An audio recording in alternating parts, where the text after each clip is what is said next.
If you're looking for the pulse of Tampa Bay sports, Beckles and Recher is the #1 source. The new guard, raising up the bar. Sports talk in your own backyard. Ain't no competition, ask the fans why. Beckles and Recher got it by a landslide. Don't fret, microphone check, stand by. Yo, Fox, where they at? Who my 2 favorite guys? Here they go. Here they go. Here they go. Here they go. Here they go. Here they go. Here they go. Here they go. Here they go. Here they go. Here they go. Here they go.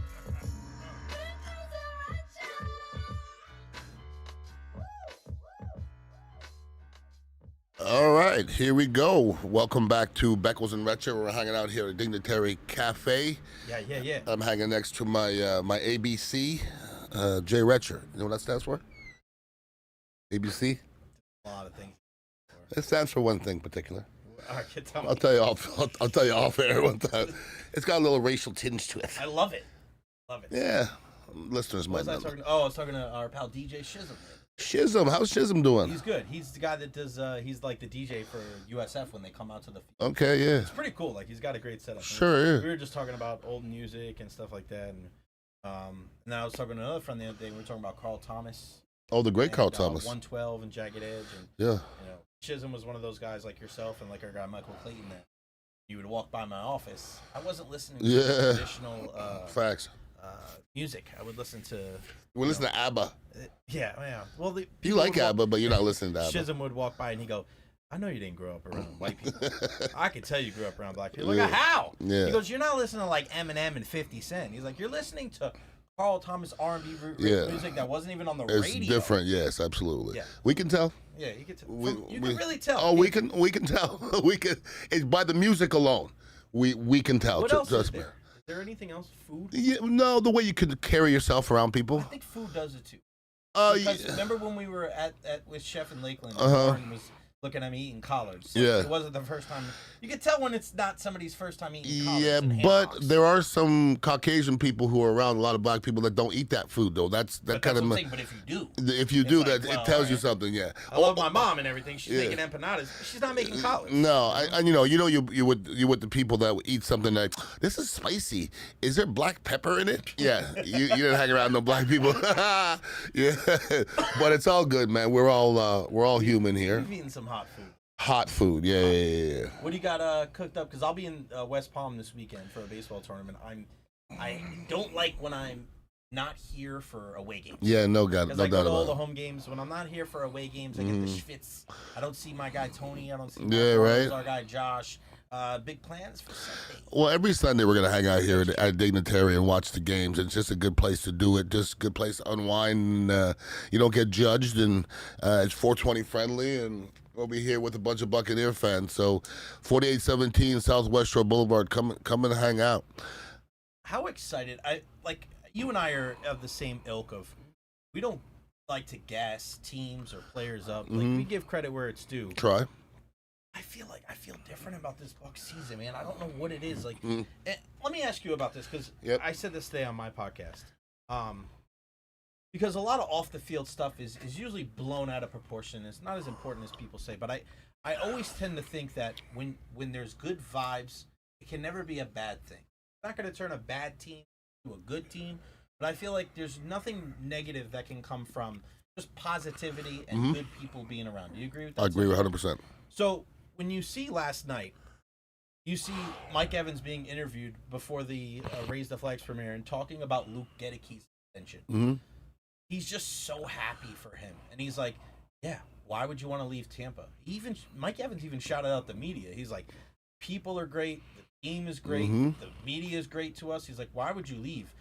I feel like a lot of it helps. Like, it helps guys staying here and free agent. Like, Hassan Reddick's not worried about people, bashing him for what happened last year or the media painting him in a certain light. He's like, bro, I'm going to Tampa. I'm chilling. The weather's nice.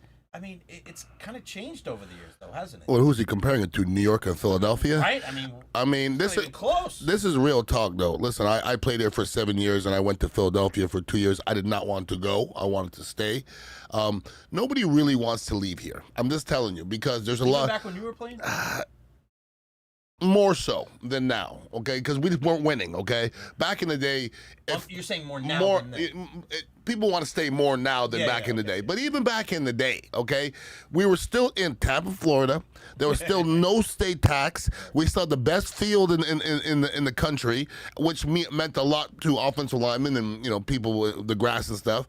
But now you have an organization with, you know, facilities as good as everybody else. We didn't have that. We have a winning organization. We have an organization that's taking care of their players, which wasn't happening back in the day.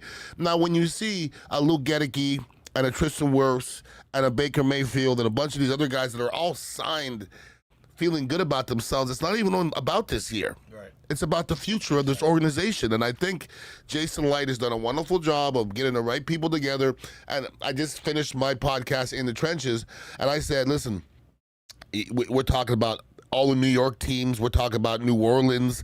Carolina. They're not talking playoffs right now. No. And we're talking playoffs. And we're talking we're talking playoffs now and looking down the future. This team could be strong for a while. So if you're a Buccaneers fan, you got to feel good about yourself. Heck, you could be a Dallas Cowboy fan. What are they feeling about themselves right now? Oh, I've talked to many Dallas Cowboy fans, and none of them feel good about the future of their team. Why would they? No, why would you? I'm with you. And you know, it's a good point, too, because the reason why I asked this is I don't know if I felt as positive about a Bucs team maybe ever in my 20 years of living here. Yeah. And that's even including the team after that you won the Super Bowl, because you felt like kind of nobody saw that coming, right? You thought they'd be good in Brady's first year, but did anybody see a Super Bowl in that first year? Not the first year. Nah. Maybe the second, maybe the third, but the first year with no preseason? No. They didn't even look good the first five games. No. I mean, Brady didn't even know how to count. Old ass. But even the year after that, when they brought all 22 starters back, we were confident that they'd be good. Yeah. Like, it's so hard to read. I don't know everybody kind of was like realizing they were playing with house money. Yep. I feel like the trajectory of this team is such an upward motion that it's like, damn, man, I like the way that this team is built. Benjamin Morrison comes back to practice today. Good signs. Tristan Wirfs ran out to practice today with his jersey on. Like, it was a slow jog, but I mean that's a step in the right direction. No doubt. Chris Godwin should be back sometime in October. I mean, you got to think about it. You got to feel good if you're a Buccaneers fan. You should. Here's my concern. Okay. Oh yeah, I want to hear your concern. You know, having cheered for the Bucs since 1990, the last time I felt this confident was the year after the Bucs won the Super Bowl, the first one. Right. And I think they went 5-11. That's what scares me, because football be like that, dog. Yeah. You know how football be? Baker Mayfield twists his ankle in the first game, and his ankle bothers him all year long. Then what? Then you're gonna win the Super Bowl or go how far you're gonna get there with Teddy Bridgewater. So football's funny. Football's funny. So do I think that this team has the ability to be great? Yes, but then. So did the team that 1 year after that Super Bowl team. Mm-hmm. That team was almost better, on paper. But here's the part that people can't measure, okay? Once you win a Super Bowl, boy, the hunger goes. It has to. Yeah. All off season, you've been, on the circuit eating chicken and doing this and doing good stuff and getting fat. Boy, it's hard to keep that hunger. There's no reason why the Bucs shouldn't be hungry this year, because they didn't accomplish anything last year. I said it today. A lot of people are going to say NFC Championship or bust. Beck, I think it's make it to the Super Bowl or bust, because you look at it, the two teams right off the rip that we would say, hey, if the Buccaneers matched up with, we knew it's going to be a dogfight, is going to be Philly and Detroit. I think you and I agree with that. There's other good teams, but I think those are the two teams that have, especially the last couple of years, have set themselves apart. The Buccaneers have played them well the last couple of years. They went into Detroit and beat Detroit. They had the biggest, I think, margin of victory against Philadelphia last year. So if you're telling me that this Buccaneers defense, who couldn't stop a freaking nosebleed last year, went out and got Hassan Reddick, went out and got Benjamin Morrison, went out and got Jacob Parrish, moved Tyke Smith in a spot that's going to accentuate his strengths more. Antoine Winfield Jr. missed a bunch of time last year. Just natural progression to the mean of what type of player he is. Beck, I mean, my God, you won the division last year after losing 2 games to the Falcons. You have to think, for me, it's make it to the Super Bowl or bust for this team.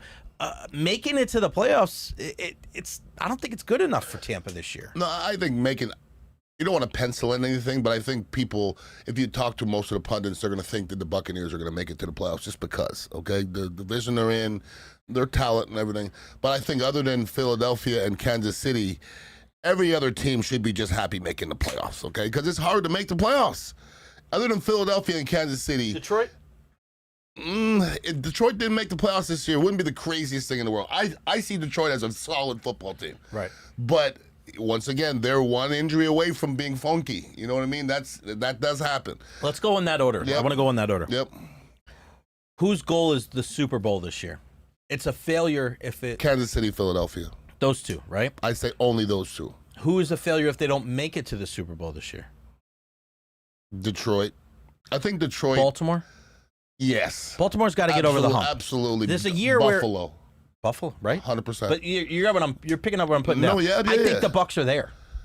Or are they maybe the next step? I think they're the third step? Yeah. I don't want to put them with Buffalo. I don't think they're there. I don't think they're with Detroit either. Although they played that well last year, but we're just talking about progression. Yes, no doubt. Yeah. No doubt. We're not where Detroit, it would make sense for Detroit to go to the Super Bowl. Okay? It would have made sense for them to go last year as well, though. That's the thing. That's why it's hard. How many years, a lot of years teams are there almost every year, and they don't make it over that threshold. It's not easy, dog. Yeah, you think about it, because then after that, it's the Wild West, really. I mean, those teams we just mentioned, because if you go through all the other divisions, like, New England, the Jets, and the Dolphins, The other teams in the North, you're like the Steelers, like the Bengals, like you would hope for them because they went to the Super Bowl, but you don't know. I wouldn't put a nickel on the Bengals. But that's the thing. The Bengals may be the biggest. Like how many teams out there could either make the Super Bowl or miss the playoffs completely? Cincinnati's on that short list because there's not many other teams. I don't know if Cincinnati's making the Super Bowl. I don't know if they're good enough. A couple years ago with him in the second year. Yeah, I don't know if they're good enough defensively. Because he's arguably the best quarterback. That's a bad boy. And they got two great receivers, right? So, but that's what I'm saying. As far as the floor and the ceiling with those two, like, who else is there? San Francisco? Like, I don't know, man. You and I are both down on San Francisco this year. I don't think San Francisco. I think they got worse at all the major positions from last year. Where'd they get better? They probably stayed the same or got older in just about every position. They didn't get better at Christian McCaffrey's position or Trent Williams' position. Debo left. Ayuk's coming off a torn ACL. Ayuk wasn't that great anyways, was he? Wasn't that great? It's hard to tell how good of a guy is when you're the fourth option. Yeah. Right? Yeah. You're after Kittle, after McCaffrey, after Debo. Kittle was good last year. It wasn't great. He was just good. Yeah, he's a good player, man. No, he's a good player, but he's also on the back end of his. Listen, Travis Kelce's still a good player, but he was not what he was 2 years ago. That's completely different. Like there's levels of greatness. Like I picked Travis Kelce in fantasy this year, but he wasn't picked where he was normally picked. Right. He's normally picked top 10. Now I got him in the third round or something. So you're a different football player now. Travis Kelce's a four catch a game type guy. Where back in the day, you was catching 8 balls a game. Okay, so life is different. What who you got to watch out for this year as the tight end is Bowers, Brock Bowers. Watch out! I mean, that's a bad boy though. He's one of the best players. That's a bad dude. Yes, absolutely. But he's another example of it doesn't take long, right? It shouldn't take long for you to show how great you are. I don't. Very rarely do people show that much greatness that quickly, though. He's really, really He's overpowering. When you're overpowering that early, but no, things happen in football though. Like think of my guy Sam Laporta. Remember how great of a season he had his first year? Last year he didn't play that great. Yeah. So sometimes your body, your mind, a lot of different things change. The complexion of your season, and just sometimes people being healthy or not being healthy, it makes a big difference. Battery change. Okay, battery change. Here we go.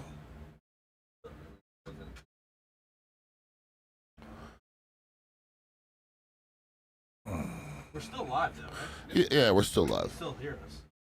You can't see us.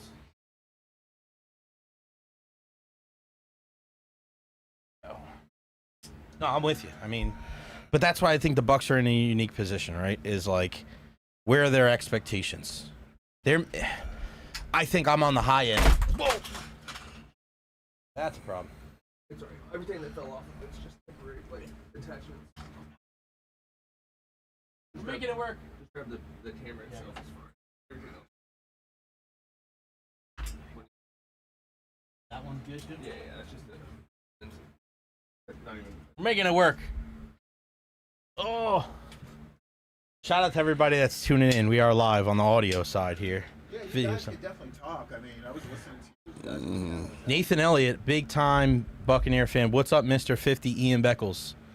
Mr. 50. 50. Because you came in 50th. No, I came in 50th on Pat and Aaron's list. They don't ask. It's like when somebody says, "Are you an AP All-American?" And you're like, "No, I'm a Hellman's Mayonnaise All-American." What'd you think about the list that came out? I just talked about it actually in the trenches. I questioned a couple things. Really? Yeah, I questioned a couple things. Where'd you have Brady? I thought Brady was too high. Really? Yeah, I thought he was too high. Yeah. I thought Gronkowski didn't belong on the list. Why should he played here for 2 years? He don't deserve to be on the list. Nope. Won a Super Bowl. I don't care. So everybody Ian doesn't care. So everybody won the Super Bowl should have been on the list. He had 2 touchdowns in the Super Bowl. Okay, but that's 2 years. He's one of the biggest contributors to one of the biggest moments. It's hard, man. Where do you put him? I didn't see Brian Kelly's name on the list. What's on the list? No, not Brian Kelly. Dexter Jackson. Was he on the list? No, I think he had to be on the list. No? I didn't see Dexter I think Jackson he on was the list. I didn't see him. I didn't see him on the list. Tony Mayberry was on the list twice. Maybe that was in lieu of Dexter. No, seriously, he was on my list twice. He was 23 out of 21.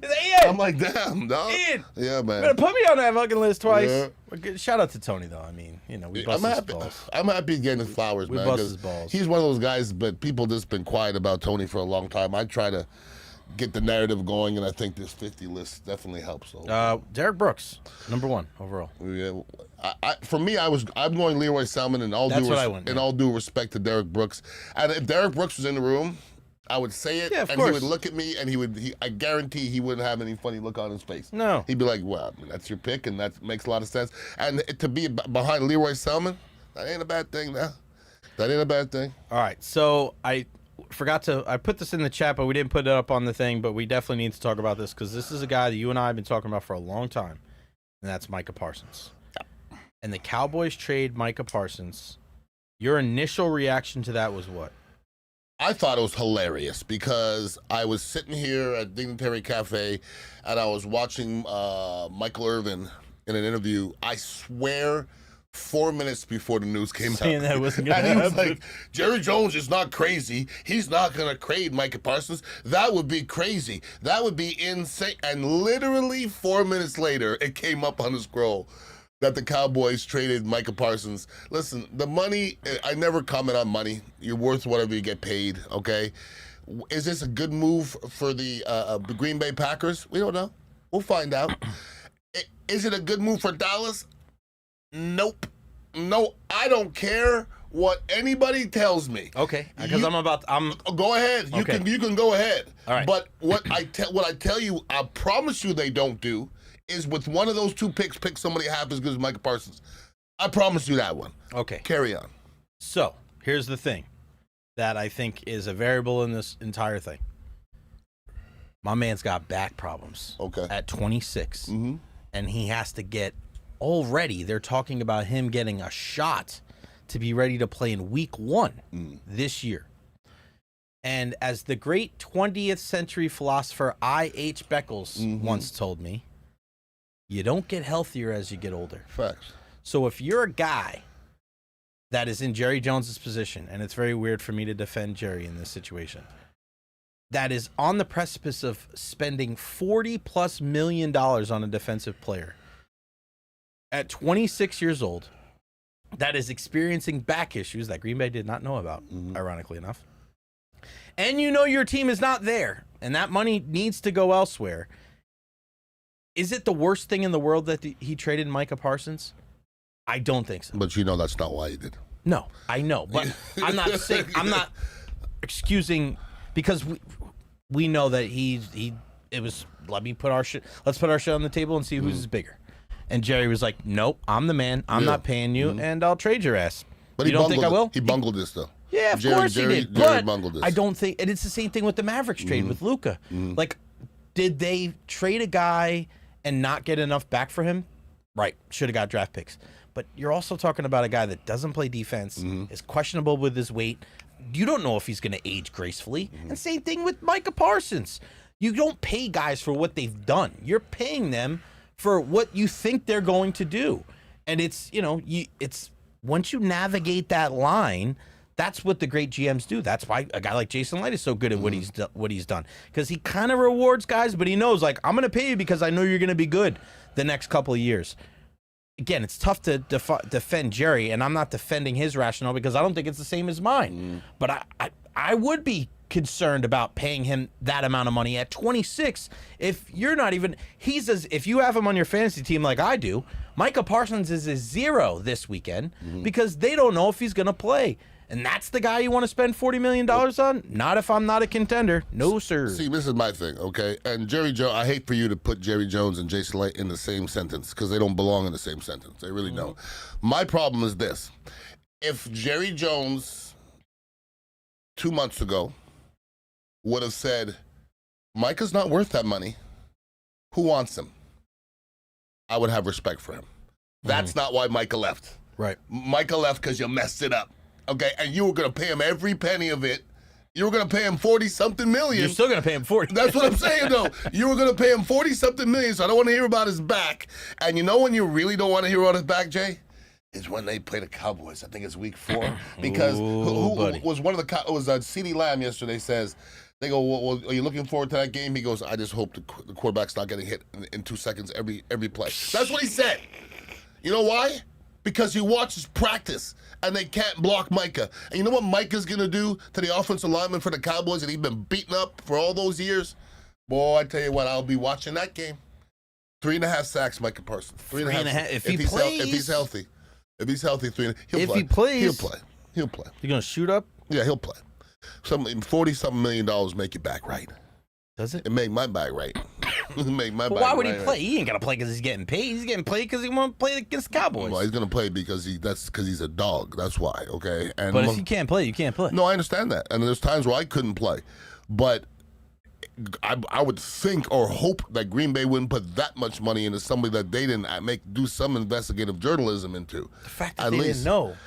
They knew. They knew. They didn't say anything, but they knew. They have to know. They have to know. Nobody's so that if you're ignorant. Green Bay, yeah. Like we just spoke about expectations in the NFC, right? Where's Green Bay? Where are they at? They're high. They're high. They're not. Their quarterback is not to where I would put them on an upper echelon team. Love, though. I like Jordan Love. I Jordan think Love. in 2 years he might be one of the better quarterbacks in the league. But to say that now, like who would you take? Baker Mayfield or Jordan Love? I would take Baker. Okay, so it's hard to put them above. But listen. If you're a Green Bay Packer fan, I text Mike Anderson immediately. And I just said, Micah, exclamation mark at one point. And he's like, wow. Like, that's a Christmas present. You don't just get a 15-sack guy just handed to you. It doesn't happen. 15-sack guys don't move. They don't move. It's funny because they've actually had another one. Reggie White. Oh, yeah. Remember? Okay. Do I remember? But isn't it crazy how it happens to the same teams? Yeah, it does. In sports, like the same guys get the same trades for everybody, which is pretty nuts. We'll stay in the NFC East. I want to ask you about Jalen Hurts and Saquon Barkley and the Eagles. And you see all these different rankings when it comes to quarterbacks. And again, it's going to be weird to defend the Eagles here, but I feel like Jalen Hurts, even after winning a Super Bowl, does not get the respect he deserves. And you have guys all the time.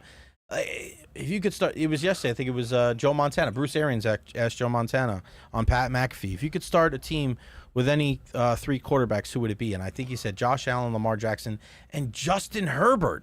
And I'm like, why Justin Herbert? I don't understand the Justin Herbert or Jalen Hurts. Who are you taking? Jalen Hurts. It's not even close to me. Not close. Like, I don't understand why. Just as Justin Herbert looks like a guy that's in a Head and Shoulders commercial, and he's a guy that's supposed to look the part. Who gives a shit how you look? How do you play? All I know is that Jalen Hurts is a guy that went in college, and he didn't bitch, he didn't moan. He transferred, he was successful. He was a good teammate in Philly when Carson Wentz was playing. Then he comes in, and he goes to 2 Super Bowls, winning the most recent one and winning the Super Bowl MVP. And people still have him behind Justin Herbert, where he needs the exact perfect situation. I need a Super Bowl winning head coach, or no, because he doesn't have a Super Bowl, but you know what I'm saying. You have Jim Harbaugh, national championship winning coach. I need 2 stud offensive linemen. One's out for the year. I need a running attack. I need all these receivers, even though you only have Lab McConkey. I need all these defensive. Like, what more does Justin Herbert need to be a top 5 quarterback in the league? He's not. And I'm sick and tired of Jalen Hurts getting disrespected. It's just crazy to me. Whether it's a Philly thing, whether it's because he's a black quarterback, I don't know what the hell it is. But the fact that this guy isn't in the discussion, okay, he may not be a Lamar, he may not be a Burrow, he may not be a Mahomes or an Allen, fine. But he's no worse than 5th or 6th for me. No, I'm happy about the black and white quarterback thing up, okay, because the unfortunate part, I think it's the one position in sports that it's still an issue. Because when I sit here and listen to the narrative of people out there, you're still questioning Jalen Hurts. Like, why? He wins 13 games a year, and he just won a Super Bowl. I mean, what are you questioning? Now, I sit here and listen to people. I was listening to people the other day talk about Cam Newton, okay? Cam Newton didn't jump on the ball, and Cam Newton is this, and the Cam Newton that brought his team to the Super Bowl by himself, that guy? The guy who was running over people all. I want people to look at this for a second, okay? And this, the Cam Newton thing. Cam Newton played 16 regular season games and 2 playoff games, running over people, literally as a quarterback, which has never happened before in the whole. I remember saying in week 10, he can't keep doing that. He can't keep doing that. And he kept doing it. And he did it all the way to the Super Bowl. Then he got to the Super Bowl. Do you think you know how his shoulders felt? So how do you think natural would be to dive on a ball shoulders first when beasts are jumping? Like, I mean, seriously, you think that's an easy thing? As a quarterback, you think it's easy to reach out your arm and jump for a football as other guys are jumping on your shoulders, and you just finished 18 games of just getting assassinated? So shame on you. And I hear people talk about Cam Newton. Well, he wasn't that good. Cam Newton is a borderline Hall of Fame quarterback. Okay, let's get that straight. And you talk about black or white. Justin Herbert gets so much love. We're still talking negative about Lamar. People talk negative about Lamar, but I never hear it about Josh Allen. Aren't they the same person? Am I wrong, though? Very similar. They've done the same thing. And the only difference is one is black and one is white. I'm hearing negative things about Jalen Hurts. Why? Pick another guy. You're picking the guy who's succeeding the most right now. So I like to believe it doesn't exist anymore, Jay, but I don't think I'm right. If you were an offensive lineman for the Carolina Panthers in that Super Bowl and Cam Newton doesn't jump on the ball, how do you feel?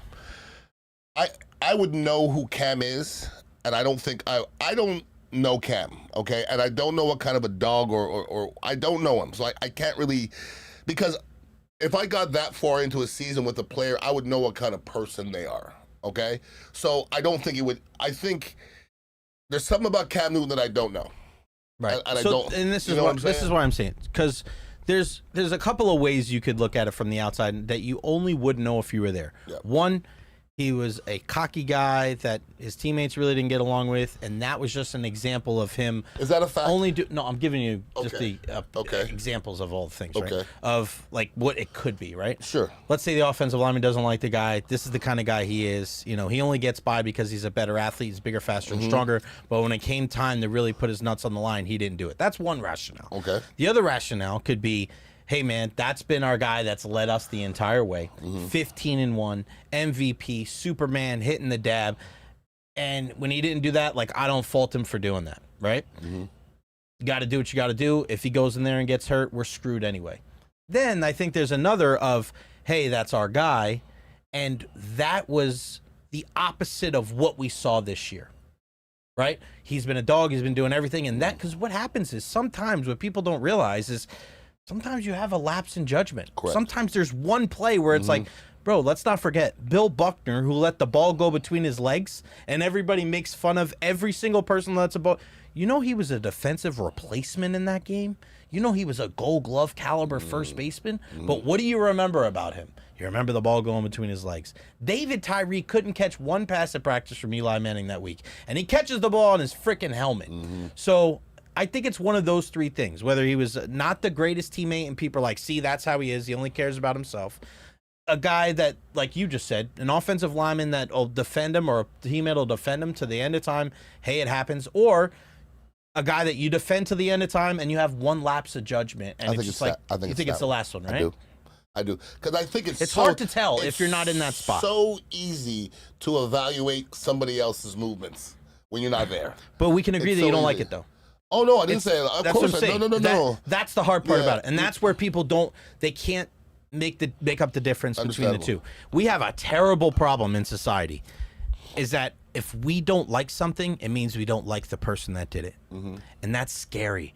All right, you don't like this Cam Newton thing? I didn't like it. I'm like, damn, man, because that mentality of you got to do whatever it takes to win. But that doesn't negate everything he did to get to that spot, to get him the 15-1 MVP. He was, like, you're talking about one of the most unique quarterbacks that we've ever seen. A guy that was a weapon, a college offense that was successful in the pros. Because you don't see that. That was like a Tim Tebow style. He was amazing. But could still spin the ball. Yeah, he could throw it, too. Could still spin the ball, though. But you can tell his shoulders from taking a beating. Took a beating. So, but we just we'll never know. Has anybody ever asked him what his shoulders felt like in that game? Like, I would, if I interviewed Cam Newton, I would say, hey, Cam, I know what you've been through and blah, blah, blah. I really think you're a successful athlete. But I'm going to ask you a question maybe nobody's ever asked you. What were your shoulders feeling like in that game? Because I've been in a season where the last game of the season, I couldn't raise my shoulders up at all. He went through how many games of just being a battering ram? Man, it sounds easy, and it's real easy. And listen, the average civilian likes to say something. You got to play, and you got to play regardless. You've obviously never been injured. You've obviously never been, because sometimes you're out there and you shouldn't be. Was that the difference between being hurt and being injured? That's probably hurt, right? Well, he could be hurt. Listen, if he was injured, he probably wouldn't have been able to throw at all. Well, no, you're always hurt, Jay. Like, what I mean, 100% of the time you're hurt, 100%. And I'm gonna say 100% of the time you're injured. You just got to figure out ways to play. Yeah. Like, you're injured. Like, when you have a high ankle sprain, the next week you're not. 2 weeks later, you're still not good. You still got to figure out a way to play. You good? No. When you dislocate a finger, 2 days later, you're still not good. So you're always injured. It just you have to play. You have to play. And that is the biggest thing of the mindset of an NFL football player is you have to hit a switch that makes your mind say, I have to not get off the field, regardless. Because it's easy to quit. It's really, really easy to say, well, I'm hurt, I can't. And my kids are doing it now at Chamberlain. Hey, coach, I'm tired, or I can't, and coach, my toe and my ear. And here's what I say. Is your ankle bothering you? Yeah. I go, well, I played a whole football season on a broken foot. So you can do it. All I'm trying to teach him is that you can do it. And if you get your mindset to where you're not coming off that football field, you won't come off the football field. Nobody will take you off it. Also, Chamberlain 2-0? 2-0 Chamberlain, baby. I wouldn't get all puffy then. Yeah, No. How was the competition? It hasn't been good so far. No. I watch film and I know football, and both games I'm like, Did you know going into the game you guys were going to win? Yes, both the games, yes. We might go 5-0. Really? We might go 5-0. Because the teams we're playing are just not great. They're just not great. They're not. The football, in our division, it's just not great. I wish. What's good about you guys? Our defense. Yeah. We probably play good defense, yeah. We got a new defensive coordinator, Chris, doing a great job. We fly around the field. We get turnovers. We get sacks. Offensively, we're just figuring it out. It ain't pretty, though. You run first team? Air Coryell? We don't want to ever throw the ball ever. If possible. Ever? If possible. How many passes did you complete? We've completed a couple, but nothing all that. A couple in 2 games? Yeah, nothing all that pretty, though. We're not completing pretty. Like, anytime the ball goes 10 yards, it's not pretty, though. At all.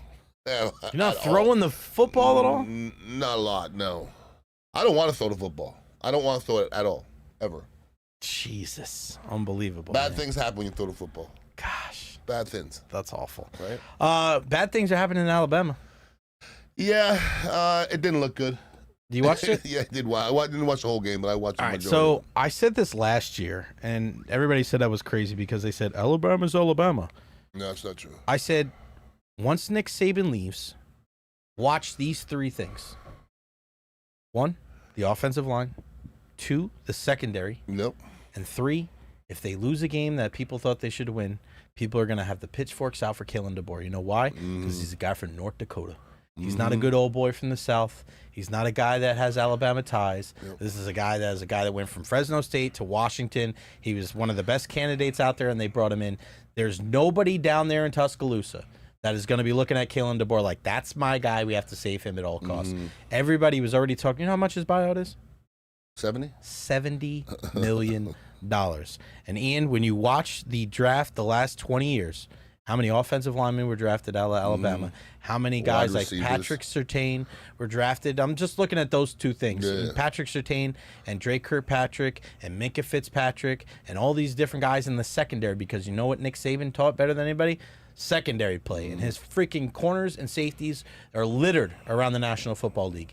They got pushed around. They got beat. They got punched in the face by Florida State, a team that went 2-10 last year. More impressed with Florida State or more concerned with the downfall of Alabama? Too soon. Like we watched that first Boise State game, USF, okay? What did we learn? Nothing. You just can't learn anything from one game. We don't know. Florida State could be the best team in the nation. That's a possibility. You can do that these days with this portal. You can bring in so many damn players, you become the best team in the nation.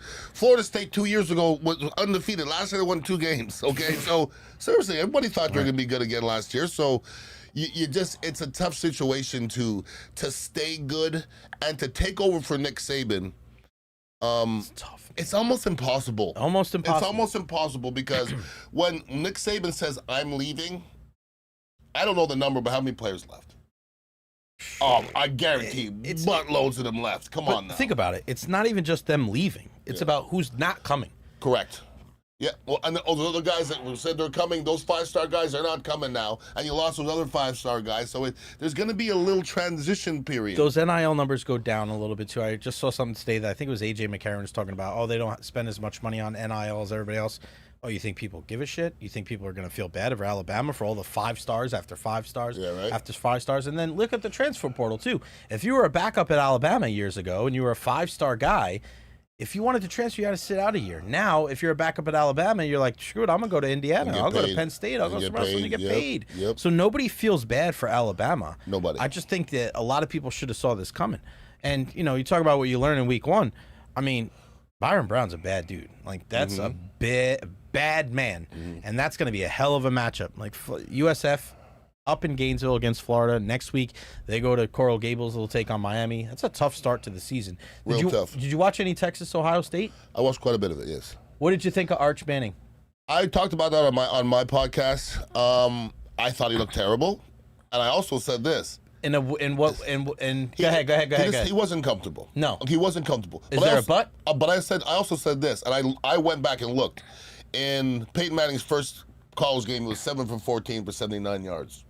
It's his first game. It's his first game in Ohio State against maybe the best team in the nation, maybe the best defense in the nation. The defending national champions that lost 7 guys? On national TV. That's the number one game. Come on. Okay, did he play well? Nope. No. But Jesus, Cremini. They're saying like he can't play. Bro, come on. I actually, watching how he played down the stretch and leading them to a score at the end of the game, I get impressed by. I don't care what everybody else says. I don't care what the numbers say. Did he play great? No, of course he threw an interception, but they got stopped on 4th and 1 from the goal for a 4th and goal from the 1. They got stopped on 4th and goal, I think, from the 5 or 6, and then the ball the guy dropped. Yeah. Then there was another 3rd down where he kind of threw behind his number 1 receiver, but you think he would make that catch out in open space. So there's like little play. It was 14-7, right? It wasn't like he pooped all over himself. He threw 5 interceptions, and people are like, oh well, people crap on Arch, and then they, or they're good to Arch, and then they're crap on Shador. I'm like, that's nothing to do with it. Absolutely nothing. Maybe in the grand scheme of things, but we're talking about one guy, not comparing him to anybody else. Is he a generational talent? We don't know that, but I tell you what. You think Arch Manning, how good he's going to be, is going to be in late August, 2025? I don't think so, buddy. I would still put money in him. I would invest money in Arch Manning. You always ask me this, and you always say it. Would you bet your house on it? Yeah. If you asked me to bet my house whether Arch Manning was going to be a successful quarterback in the NFL? Yes or no? 100%. I think I would. 100%. I don't think there's any doubt. You're stupid not if you to. don't. Everybody in his lineage was successful in college and in the NFL. So to think that this kid's not going to make it, it was one game, everybody. Listen, he was clearly uncomfortable for me. I've been on the football field uncomfortable, and it was clear. He was clearly uncomfortable. It would have been more surprising if he wasn't uncomfortable. Correct. And it's going to get better. He is going to be good. Yeah. And both those teams are going to roll the next couple of weeks. Yeah. Because the drop-off in competition is huge. Sure. Huge. Would you like Indiana with a win? Not good? It wasn't great. I mean, I think they played, I don't know who they played. St. Mary's? I don't know. George Madison, some small school, and they beat them by like 10, 15 points. Listen, I'm not tripping. It's still Indiana, and any win is a win. You'll take it. I'll take it, absolutely. You know what's funny? Like, we were talking about this last year, and everybody's saying, oh, this season's this season's that. You know, even with Alabama, I think their problems run a lot deeper than just, it's week one. But I look at Texas, I look at some of these other teams that lost in the first week, and I say to myself, Notre Dame lost in week 2 last year to Northern Illinois. Yeah, right. 16-14. It wasn't. That was not pretty. You know what they did the rest of the way? Beat everybody up. They beat everybody. And you know what they did? They went to the college football playoff. Correct. And they beat Indiana, sorry. It's all They right. beat Indiana, they beat Penn State, and they beat Georgia. Yeah. And then they lost to Ohio State. So if you're going to sit here and tell me in week 1 or week 2, like, oh, this team sucks. Notre Dame went to the championship game last year after losing to Northern Illinois. Now we know the way that the seasons are, you can lose a game, and it's just not the end of the world. I'm watching Clemson and LSU, which listen, Brian Kelly, they finally won a season opener. I think it's the first time in like how many years. But I looked at it and I go, Beck, they're 1-0, Clemson's 0-1. And I wouldn't be surprised at all if Clemson's 7-1 and LSU is 5-3. Nope. I mean, The SEC is crazy. See, and listen, I'm a Big Ten guy, and what's funny for me is people are still saying the SEC is the best conference. I don't know why they would, because Big Ten's won 2 in a row. When SEC wins, you got to say SEC, but when Big Ten wins, you got to give them the flowers. Sorry. But the SEC has come back to everybody. They have. There's no doubt in my mind, like Alabama ain't Alabama no more. LSU ain't LSU. And it is not. Like, that's like Not the same. Alabama, LSU against Ohio State or Michigan I'm taking Ohio State. Yeah. That's just they've taking jumped. Penn State. They've jumped above them. They really have. I'm trying to think of like who the SEC powers. I mean, it might be Texas. You know what's crazy? Every team in the SEC won. Is Texas an SEC team? Texas and Oklahoma left. It used to be Big 12. It sounds so weird. I hate it. What? Wait, Rutgers is a Big Ten team? Did you know that every check this out? I don't know if anybody mentioned this. Did you know that every team in the SEC won in week 1? Did they really? Except Texas and Alabama. Wow, the two highest ranked teams. Yeah. Isn't that crazy? Wow. Every other SEC team won except Texas and Alabama. Yeah, and a lot of teams now are also scheduling. There's been a lot of. I mean, LSU played Clemson. I mean, yeah. I don't know if it's the first time they lost, but they don't lose when they're up at half, especially at home under Dabo Swinney. I think Dabo Swinney's the guy to watch to go to Alabama. I think Kellen DeBoer. You think? Played at Alabama. Yeah, well, makes from sense. Alabama. But that's the kind of guy that you would need. And you know the other name that was passed around?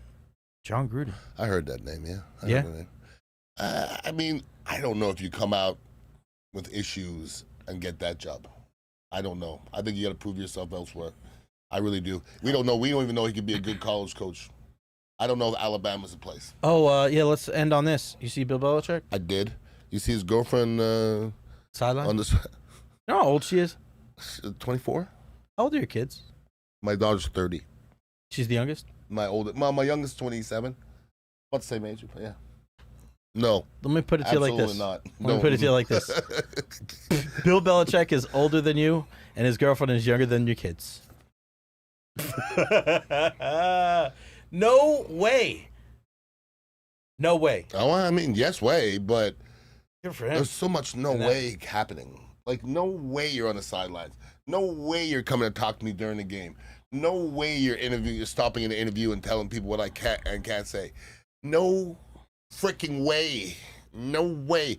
I was listening to somebody talking about Shannon Sharp the other day, and I was thinking about it, and they go, for a full-grown ass man, and I'm a full-grown ass man. Shannon Sharp's about my age. She goes, to go after a 20, 21-year-old girl, that's close to pedophilia. And I was like, that's a little bit much. But I think it says a lot about you when you're going after somebody 30 years younger than you. What does it say about you and your intellect that you want to talk to a 20-year-old girl? I think, and all due respect to 20-year-old girls, y'all dumb. I think you're missing the point when you're talking about talking. Ain't no talking. You ain't with a 20-year-old because of the conversation. But you're dating them, so you have to talk to him. She's on the sideline. He has to talk to her. What are those conversations going like? If you're awful. They're awful. She's like, you're gonna do this. You're gonna do this. Yeah, I don't want to Uber Eats. You can just Uber Eats and Cheesecake Factory again. Fine. Oh, what a mess. I mean, but you know what? They played it up. Lawrence Taylor's here, and Michael Jordan's here. I'm like, oh, go check in the third quarter, see if they're there. Yeah, they're not there anymore. Terrible. And they scored the first drive, and I'm like, oh man, here it comes. Skip Bayless is like, oh, watch out, Bill Belichick. Why do we still listen to Skip Bayless? I'm going to talk about this on my podcast tomorrow, but I want to tease it with you right now. Why? When you get to a certain level of sports media, just now watch this, and you probably already have, but now put a little more of a detailed focus on it. When you reach a certain level of sports media, it doesn't matter what you say. That's factual. If you are wrong, it does not matter. Correct. It does not matter how often you are wrong. Paul Feinbaum is the guy that is like the commissioner of college football for ESPN, right? And what does he say? He says that Texas is going to blow out Ohio State. Bill Belichick's going to win. Florida State is going to get blown out by Alabama. He was wrong upon wrong upon wrong, right? Yeah. Skip Bayless, wrong upon wrong. Colin Cowherd this week, wrong upon wrong upon wrong. What happens, Beck? Nothing. They don't lose their jobs. They don't lose their credibility. You know why? Because when you reach a certain stature, if you're right about the games on the weekend, do people tune in and say, good job? But if you get them wrong and really bad, what happens on Monday? Everybody's lined up ready to tell you how stupid you are. So if you're trying to build credibility on your way up, yeah, you probably got to be careful of making these bold proclamations, right? Because you just don't have as many people that are going to line up and talk shit about you and say you don't know what the hell you're talking about. But when you get to that level, whether you're a pundit, whether you're a former player, you can say whatever the hell you want. Stephen A. Smith's another great example. He could say some wildly outrageous, outlandish shit that means nothing at all. But what does it matter? Because people are going to tune in on Monday, and they're just going to want to see him fail and see him eat a plate of crow. See, I think there's a big difference between a Feinbaum, a Mel Kiper, and a Colin Cowherd. Because Colin Cowherd has a show. You have a show. I have a show. When we talk about something, and you have to have an opinion about something. But when you bring in somebody as an expert of something, like Mel Kiper, then you better fucking know what the fuck you're talking about, and you better have a good record. But it does. But you don't have to though. No, but that's what it should be. It should be, but it's not the way. But Beck, he could get his shit wrong all the time. And does. He crushed in the wrong way. He was so terrible in his assessment of Shedeur Sanders, and being flabbergasted that he lasted that long to fit. I cannot believe this. Blah blah blah. Then, bro, maybe your intel sucks. Whether you agree or disagree with how far he fell, if you're that surprised and you're the expert, like that doesn't make any sense. Paul Feinbaum has his show Monday. Everybody's blaming Alabama and all these different things, and it's like, it doesn't really matter, man. It's almost kind of fucked up that's the kind of people that we put on a pedestal when it comes to sports and media. Like, it doesn't matter what they say. And Colin Cowherd was right a couple years ago. He said, doesn't matter if I'm right or wrong, as long as I'm entertaining. No, I'm okay with that. Because you're okay with it because he said it, but think about it. But does he have credibility, though? Like, those guys you're talking about, to me, don't have a lot of credibility. To have credibility to me, you have to say you're wrong. You got to be able to say you're wrong. And Colin does. He does. Sometimes he does. Right. Like, listen, I've said some things on the air before that people just fucking disliked. Like Gerald McCoy. Like, okay, let's go over. These are all the players that I questioned whether they were good while they were here. Okay, there was Gaines Adams, Barrett Ruud, Gerald McCoy. Is there one more? JTS. JTS, okay. I want you to go and look and see how those 4 people did when they left. Mm-hmm. I'm not sure they got a tackle. Right. So did anybody ever say, Ian, you were right about Barrett Root, or Ian, you were No, of course nobody's not. gonna, but they love to tell me that I'm wrong about something. You know what I'm saying? But that's the way. That's society. Yeah. That's society. Yeah. Nobody's like, hey, great job, man. No way. I had wives approach me to tell me to stop talking about Barrett Root, that I'm wrong. I'm not wrong, because we're talking about something I know a lot more than you about. The Bucks wives? I had a Bucks wives come up to me. You stop talking about Barrett Root. Were they rubbing your back? It was a lady in red thing? Said, lady in red. I was just like, yeah, okay, well, I'm not going to stop, but I know you like he's a nice guy. Gerald McCoy's a nice guy, too. I haven't even seen Barrett Root. Since he left, we didn't see it one time. Like, he's gone. It's weird. Isn't that weird? Because he played a little while, right? In the 1 year, I think, in Tennessee. Maybe No, I'm saying he played a little while in Tampa, right? 6 years, maybe? 5, Still. Yeah. Guys that play like Martine didn't play that long here. They just disappeared. Shout out to our guy, Martine Gramatica, the man. Yeah, man. His son is nasty, bro. Yeah, he is. Yeah, he is. But I saw his son when he was like 4. Right? So I asked Alex Golish about that after the game, Mm-hmm. and I go, how weird is it to have a guy like that where, like, your field goal kicker gets cheered when he runs onto the field? Yeah. But I don't know if that happens in the pros. It doesn't happen in pros. But there's so much love for Martine and the whole family that when they announced Nico's name, everybody in the stands cheers. That's so much pressure. That's pressure. Bro, he hit a 58-yarder last year and a 52-yarder. I was watching that live, the 58-yarder. I was watching it live, and he came and I go, no fucking way. I go, no way. You're going to put that kid out there for his first kick ever, 58 yards, and he belted that bitch. And I texted Martine right away, go, you've got to be fucking kidding me. Mm-hmm. Like, that's different. That's different. He's a different dude. Don't even put him out there. Nah. Like, you don't even put a kid out there. You know what I'm saying? Last year in Tuscaloosa, I don't know if it was an onside kick or a fumble. Nico comes running out of nowhere, picks up the fumble in Tuscaloosa. That's funny. And I'm like, Grammatica's got it. And I texted Martine. He's like, I can't believe it. Here's the crazy thing about it. G's coming next year. Oh, really? And then the best athlete out of all of them is the daughter. The daughter's badass. Have you seen the videos? Flag football, one-handed catches like Odell. Yeah. Insane. Nasty. Insane. I love it. All right, make sure you check us out here at the Dignitary Cafe, 4817 South West Shore Boulevard. Follow Ian_Beckles. You can follow me at Recher, the Beckles and Recher podcast. Every Wednesday we are live here. Ian joins me every Monday, 12:30 on the Recher podcast as well. All right, Buccaneers, game 1, Sunday against the Atlanta Falcons. If you want to come check it out, check us out here at the Dignitary Cafe. Mm-hmm. You good? Fantastic. He's fantastic. Look at him. For Ian Beckles, I'm Jay Recher. We're friends. Kinda. Love this guy. Friends. How many of us has them? Friends. Let's get out of here. He's the Ian that I rely on. Okay.